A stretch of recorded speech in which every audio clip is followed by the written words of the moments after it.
Hello, everybody, to another episode of the Hypnagogic Tourist Podcast. And here today, I'm speaking with medium and artist Whitney Fox and my good friend and podcaster Shane Newsome of I Newsome, but I didn't know it all podcast.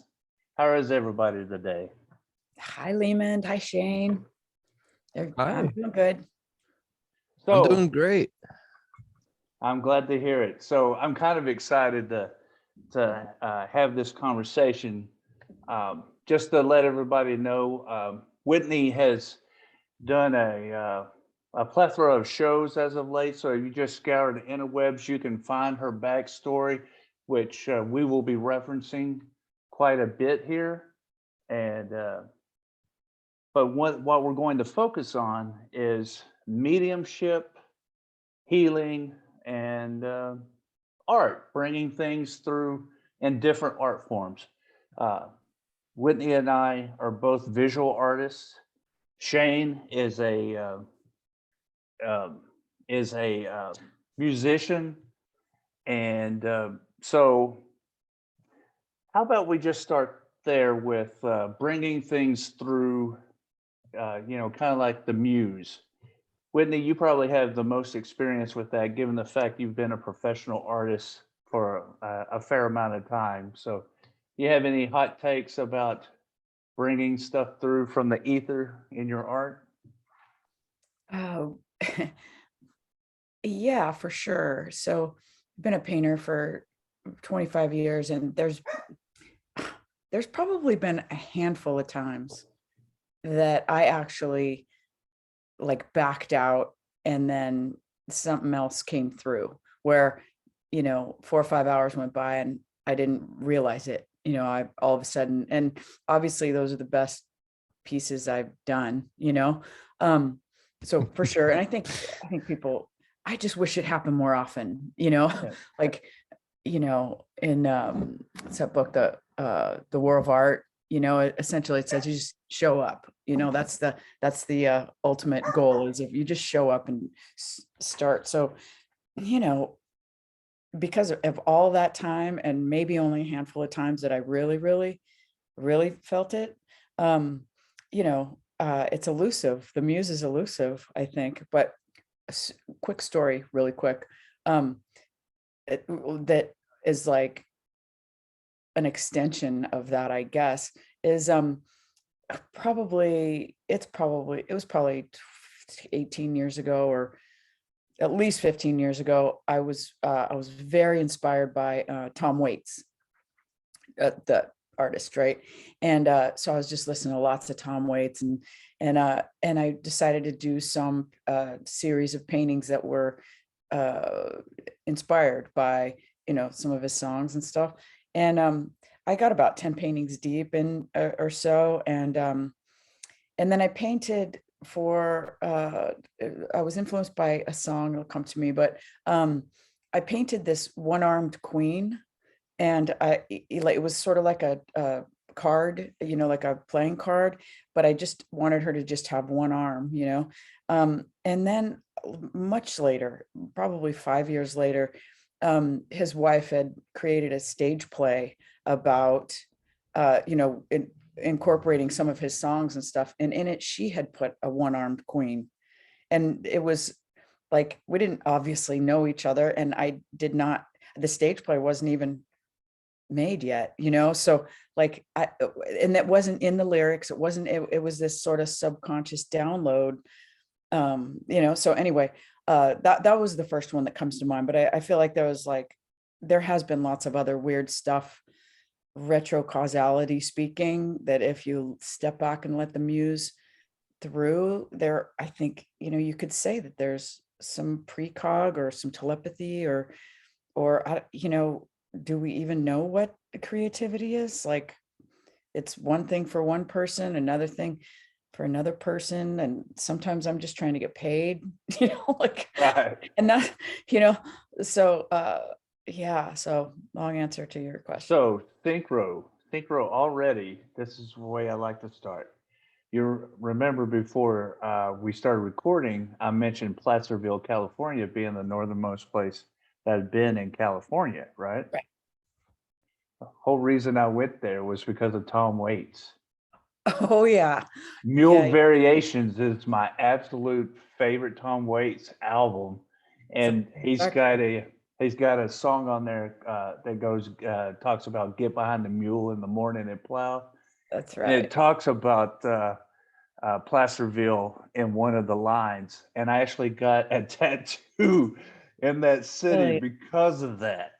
How crazy is that? Wow. Okay, that is a sync. Well, there Yeah, always is when we talk, Lehman. I know, right? Like some about Tom Waits and his music, sort of like Tool. There's some woo going on there. Yeah, There's for sure. something implanted in the sub. Yeah. Oh, yeah. Like Shane.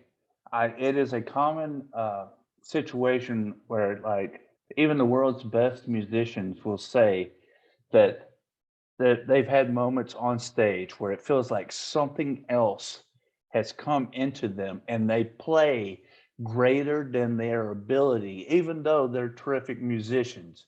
Have you ever experienced something similar to that? I gotta say, a lot of times it's a self-confidence issue, and you're like, oh my God, I need to play this part perfect. And you end up not. But when you do, go into that flow state, not, I wouldn't say that I play it better than my capabilities, but I play it to my full capabilities for sure. Yeah. Um, Now you're a multi-instrument musician, right? So yes. you play like guitar, you play drums. Yep. And you told me Mainly those recently, two. right? You told me recently that you were playing guitar or something in I think maybe in an altered state of consciousness, and that you were playing like all these riffs, kind of like the guys who came up with the music that you were, riffing on. Do you Okay, so remember? that experience was an LSD experience, and I was jamming with my buddy in his garage, and he was playing drums and I was playing guitar. And when I got to like the peak of the experience, I just started to become like famous musicians, and but like be playing like a Jimi Hendrix song, and then they like switched all of a sudden like into a Led Zeppelin. I'm Jimmy Page up there shredding like. Uh, Yeah. It was So, wild. so in that altered state, you were probably it was probably much easier to take on those personas, to pull that from Oh the yeah. aether and No, become that. it's more like you I mean with it was more of an ego death kind of thing. It was like I forgot who I was. So I was like, well, I'm playing guitar. Who am I? And it's just, cycling through Wow. everyone who's ever played guitar. Yeah, that's beautiful, man. Because Yeah. in my sobriety, when I'm doing different art, I have several visual artists uh, that I absolutely love from the past, and that I have actually thought, well, I would love to channel Da Vinci at this moment, and bring through some of those mirrored visuals that he used to do. Like, for example, the Da Vinci painting that the Saudi crown prince bought for like a record amount. The mirror image of it shows like an alien entity, and Oh yeah, yeah, I yeah. was like, Da Yeah. Vinci was on that shit. He knew. He knew Wild. what was happening. He was pulling it through the ether, So I and want to speak on the muse and also synchronicity really quick. When I was listening to you today, Whitney, there was a couple times, one that I remember specifically. I don't know, I didn't have the best day today. I've overcome it. I'm having a great day, fantastic day now. But I said sweet sarcastically. I was like, all right, sweet. Because I pulled in somewhere that I can normally turn my truck around, and there wasn't room to turn my truck around there today, and I had to back out really far. Anyway, so I was like, sweet.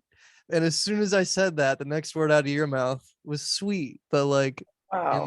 the good meaning of it. And I Oh was just, wow. and that gave me a little bump towards the higher vibration. Yeah. Um, so on the muse thing, for me, I've just always had a deep love for music and art. So even when I'm drawing, I'm not the best artist. I wouldn't call myself a visual artist, but I do like to draw a little bit. Um, I enter that flow state like so easily, like way easier than anything. Mostly playing the instrument, but even when I'm programming an electronic song, like I don't have to think about, oh, what's going to come next. Like it's already in my head, and then I'm like make it happen. It doesn't sound exactly like what I hear in my head, but it's, it's close enough. I'm like, yeah. And then I don't know, I can write a whole song, and sometimes like I've written like a whole 4 or 5 minute song with like 5 different changes in it and like different guitar leads and stuff in like 2 hours. And that's Oh, like I contribute that completely to the flow state. yeah. My husband's a guitar player, and it's like he's always noodling, doing something, creating something, always a guitar in his hand. There's every wall has a guitar on it. He's got it, what we call the shred shed out back, and he, it's soundproofed shed. But his thing is like always record, just always record Yes. in case the Yes. muse shows up, So yeah. So he's got thousands of recordings, and I've thousands, probably literally. got 1,000. And he lost him when I thought he lost some on a I think it was a hard drive crash Yeah. or something, and he almost lost his mind. Oh my gosh. I lost like one of like I don't know what to call it. Like it was just beautiful, but it was like completely trippy. And I made it completely random. Like I went in, so how you program electronic music, it's called MIDI. And you basically just click little boxes on the piano roll of what notes you want to hit, when, and how long. Oh And wow. I went in and I just clicked random notes, didn't even worry about if they were in a key or scale or anything. And what came out of it was just like amazing. Whoa. And I lost it. Oh no. Oh my gosh. I can kind of hear it in my head, but I have not been able to recreate it. So Gosh, I wonder if it's like that the left brain, right brain thing, right? So you went way over into the right brain, we're just like doing your thing, and then the left brain part comes back in and is like thinking about the future of it, and then it pulls you out, like, did I record it or whatever. So it's such a delicate dance to like stay in like what you said, the flow state, and not like overthink it. Yes. That Stay in stops the me dead in my tracks every time. moment. As soon Yeah. as I'm like try to force anything, like I want it to be specifically this, never ever ever happens. Right. tell me about it.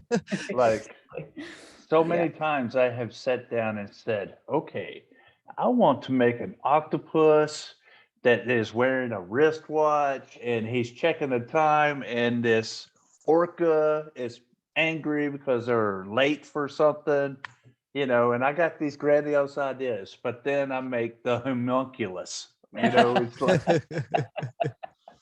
and the homunculus is great in its own right, but it's never what I thought I was going to make. Yeah. So Indeed. it's, that flow state into that right hemisphere is not unlike mediumship, it seems to me, where like, so I feel like Whitney is helping me, guiding me to learn this art of mediumship. And it does seem that like you have that altered state of consciousness, right? You try to go down the alpha theta, and probably if you could do it at will, you'd want the higher gamma states between 40 hertz and 100 hertz, so that you have that weird God connection. But like, there's this thing where you just let it flow out, right? You don't try to interpret, and you try to stay in that right side, and don't let that left brain tell you, "Oh, that's not right, Jack." It's, and so I wonder if there's a larger group of artists who do mediumship type things or readings, because they spend so much time over there in the creative process. Yeah. Good point. Good point. Now, We should start it if there isn't one. Now, I had an epiphany today. I was reading a book by Dawson Church about mind over matter, right? And he was mentioning that when they've been doing scans of people's brains at the Joe Dispenza retreats, that healers have a certain frequency that their brain are at. It's that 4 to 7 hertz range. But then the people who are getting the visions from the creative source or whatever, they're above 40 hertz into that ultra gamma range. And so this is a tuning fork from Eileen McCusick's Biofield Tuning Store, right? And it's the 12th harmonic of the Schumann resonance, which would put it at like 93.86, somewhere in there, which would be that higher gamma. And I have a friend named Random Randy from Red Thread Podcast, and I love that dude so much. Yeah, But we were just talking, and he was like, sometimes when I do the ohm and it rattles off the back of my teeth, I believe it causes the dimethyltryptamine to start the drip, right? And then the monks say that you can taste the elixir drip into the back of your throat. And so he told me that, and I had been in a season of doing a lot of meditations. It's during that time that I met both of you. And one of the things that I was doing because of Randy was I was striking this and I was putting it on my 2 front teeth. God graced me with plenty of front teeth to work with on that. And the whole thought was that, it was traveling up, it was hitting that pineal gland, and it was vibrating it, helping the drip, but also I was tuning to this gamma frequency. Now, I didn't know that's what I was doing at the time when I was having orgasms in my feet. But today it just all clicked because I was using this in the middle of my meditative practices. And then, during that meditation, I would have something. And then at night, I guess I was attuned to this through the evening, and I had, things show up, for lack of better phrase, angelic beings show up.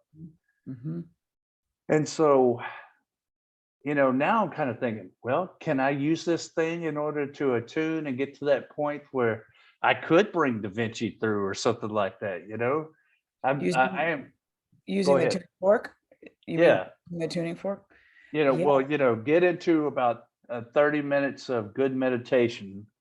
That way, you're deep, you're in the blackness.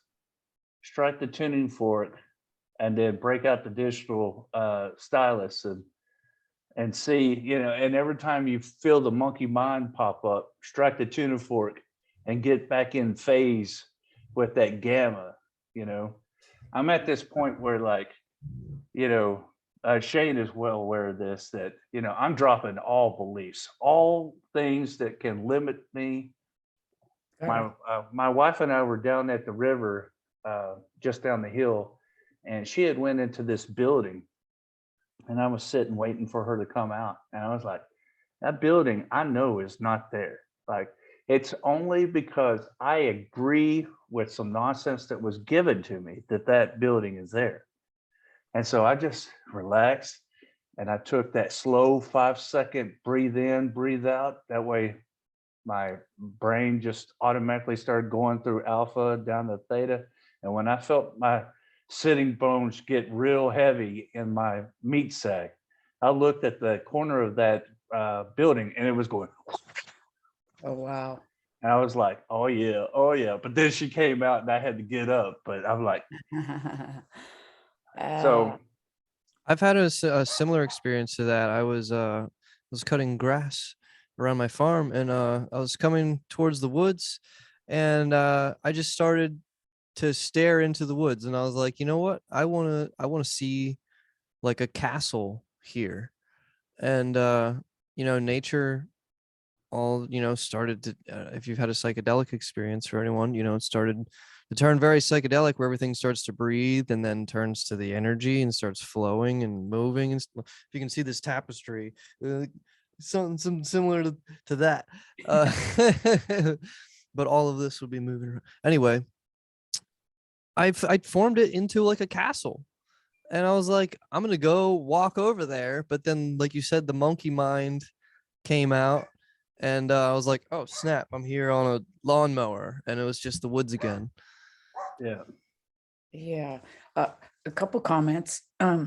One about the tuning forks. So, and psychedelics. So I've used tuning forks in an ayahuasca ceremony, and placed it various places, top of my head, back of my neck, my septum, chin, for the same reason that you said, stimulating the pineal gland when it's already blown wide open. And my experience for sure has been different visuals, different energetic. One of the things, if anybody that has done ayahuasca frequently, they've seen that some people get a Kundalini experience where they shake a lot. And I'm one of those people. I'll shake, because the energy is the vibration is so high. So the tuning fork helps relieve that a bit, as well as do crystals and stuff. So there's that. So if you can, be having a psychedelic experience, like looking at your backdrop and then put a tuning fork to the top, top of your head, and then have the imagery, the fractals change, then you know that there's a vibrational thing, However, that said, with the other thing that you said, having like see something appear or disappear, there's been times with that medicine where I see the same thing with my eyes open or closed. I'll see people, like with my eyes closed, I'll see people walk by or see whatever, so, and I've had the experience where I'm just slightly outside of my body to the left by a couple of inches. And so, what do all those mean? Our eyes are just, I guess our eyes are really just sort of portals. What we really see with is our third eye. So if you're, imagining seeing a castle, you're on some level creating it, or I don't know. Psychedelics are super fascinating to me because everybody that's done them, knows it's more than hallucination, because there's a truth there. And I mean, so many experiences of, I've been on the medicine, and I'll look at someone's face and they will have their skin will, the fractals and the geometrics will be isolated to their body. Like I won't see. So if it's not, what I'm trying to say is, if it's just your mind putting these fractals everywhere, then, or putting these fractals out, then it should be everywhere, not just isolated to someone's face. If you know what I mean, if it's just like a screen that's over your eyes or but instead that, that kind of thing can happen as well. See like a complete movie going on somebody's skin, but not everywhere else, so what,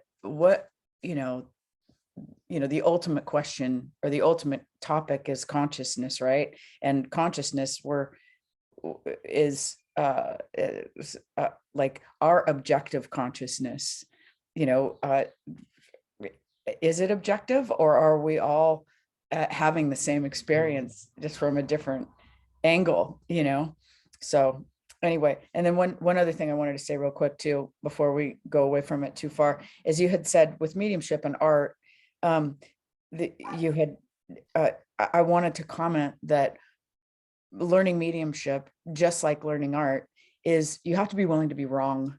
You have to not get too hung up on if you don't get it right, and, oh, what are they going to think of me? Or, oh, they're, whatever, because, or music too. Like you got to play some notes that don't work. You got to pick up the guitar. You got to pick up the pencil, the paintbrush. You got to start trying. And so a lot of it is, well, all of it essentially, and psychedelics is, none of it's going to work if you're too attached to the ego. And so your ego is essentially, what is your motivation? Are you doing it to learn, grow? If you're making art, making music to make art or make music, that's what you're going to do. If you're making art or music because you want to get rich, it's never going to happen, or you want to get the check or whatever. And then, with mediumship, are you trying to impress people? Like, or are I mean, I contemplate that every time I sit with somebody. Where's my integrity, and what's my goal behind this? It's certainly not to make money. It's to be in service, be in service to others and in service to spirit. So anyway, those are the things I want to throw in there in response to some of the things we said. That was my biggest takeaway from psychedelics, was be in service to others. I mean, you have to take care of yourself too, self-care, do things you like, but also do things for other people. It's not that hard. And one other little thing, there's the one reality, but there's infinite ways to experience the one reality. Right. Yeah. Yeah. For sure. So, Whitney, one of the other things that you have had experience with, your father-in-law was very much into Reiki healing, and he really impressed upon you to get involved. And you have quite a bit experience in this. What do you think the mechanism is with Reiki healing? How does it work from your perspective? Yeah, my father-in-law, what an interesting dude. He was not going to let me not do it. I mean, and his personality, big personality guy. And he would, like, when he first came, he came across a book about it or something, and he was a very eccentric person, but also like super excited and funny.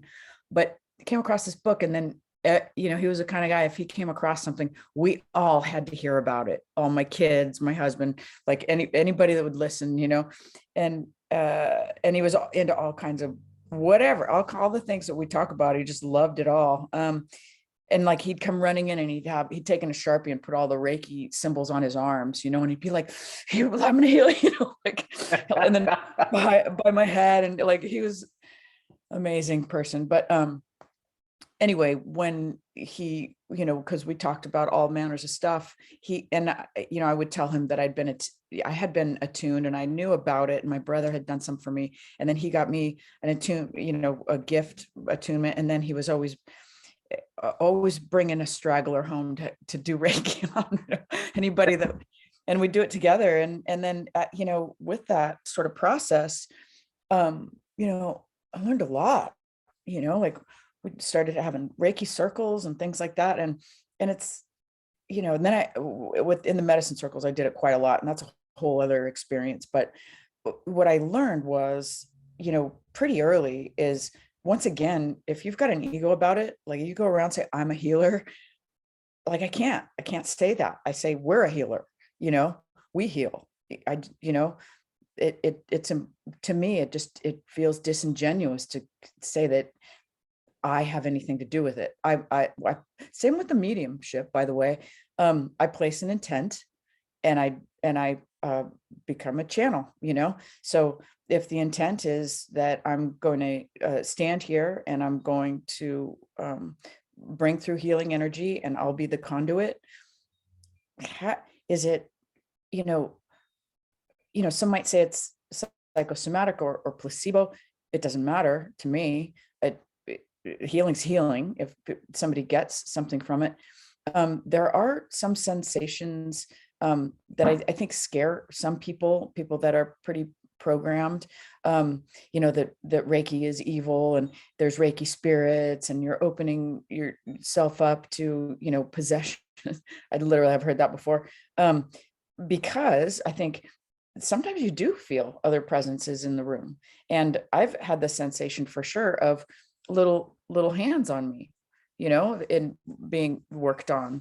It happened a lot with my father-in-law. He'd be working on me or whatever, and just, whether it was for an ailment or just for the experience, that things do happen physically, like little tingly fingers or chills, or, I've had a couple of times where I was being worked on, and I just broke out in a complete sweat, so what does that mean? Like, that's a measurable physical response to just somebody standing over me with their hands over me.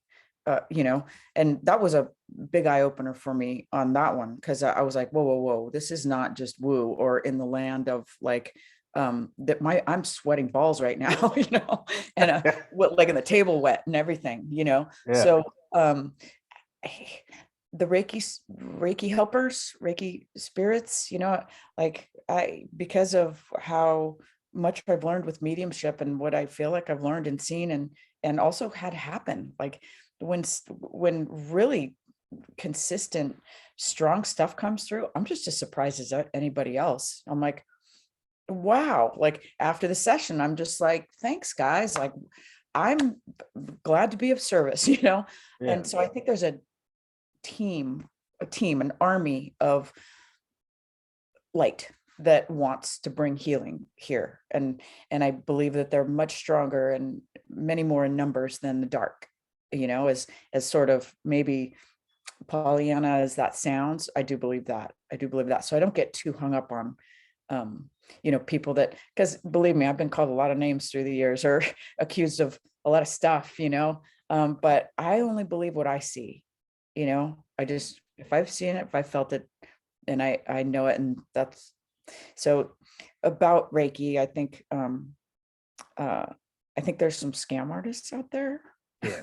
That are like, especially the ones that are charging an arm and a leg, and you know, like I sad to say I know one. I think she's full of shit. So, you know, like it happens. It happens in all the fields, you know. For sure. I love that that visual of us being surrounded by light beings who are just, they're really looking for people willing to team up with them Mhm. to bring healing through. And so if you just, you know, drop the ego and just say, all right, use me, and someone else gets blessed from the situation, and you get blessed because you had this interaction with a light being. You know what I'm saying? Never Mhm. mind anything else. You had an interaction with something outside of the norm. And The healer often gets healed. You right, know, it's bringing through the energy. It's crazy how it works. It's elegant. It's multifaceted. So that's how you know it's the of the divine is when it's so elegant like that, you know. for sure. And I think that is an excellent way to end this conversation. We kind of covered, a little bit of everything, and it was kind of more of like an introduction between Whitney and Shane, and Thank you. but there's going to Yeah. be more to come for sure. And so I appreciate everybody who tuned in and listened to this. And if you're an artist of any sort, hit me up on Instagram, tag me if you're in your art, and let me see if you bring something through. And everybody have a wonderful day, evening, night, whenever you listen to this. Goodbye. Hold up.